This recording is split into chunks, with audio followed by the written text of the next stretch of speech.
Guys আসেন ভাত খাই। এই দেখেন দুন্দুল ভর্তা, ছোট বোনের বাসা থেকে আনছি। পাটের শাক, এই যে এখন এই যে পাটের শাক, দুন্দুল ভর্তা, লেবু। আমার ছোট বোন জামাই আছে, অনেক ভর্তা পছন্দ করে, এত তরকারি রান্না করে, তরকারি অনেক মজা হয়। তো ভর্তা আমার খাওয়ার ইচ্ছা ছিল না, তারপর দেখি যে অনেক রাইত হয়ে গেছে গা, তাই কটা খাই আইনি।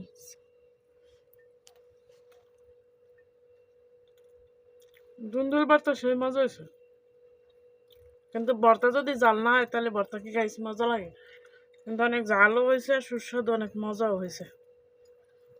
আসলে আমি ভর্তা পছন্দ করি, আমার মাছ মাংস চাইতে আমার ভর্তাই অনেক ভালো লাগে।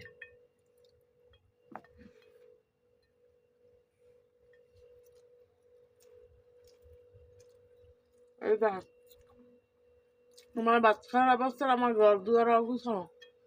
গোসল করে আসছি, অনেক খিদা লাগছে, তাই করে কি আগে খায় নি, আগে হাঙ্কি বেরোলেই পরে। হাঙ্কি মানে কি বুঝছেন?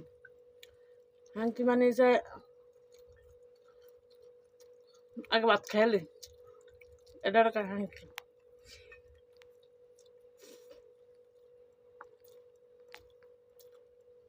গাইস, পাটের শাকটা সেই স্বাদ হয়েছে, অনেক মজা হয়েছে। আসেন আপনারা কে কে পাটের শাক দিয়ে ভাত খাইবেন, ওই যে আমি খাইতে বয়ে পড়ছি।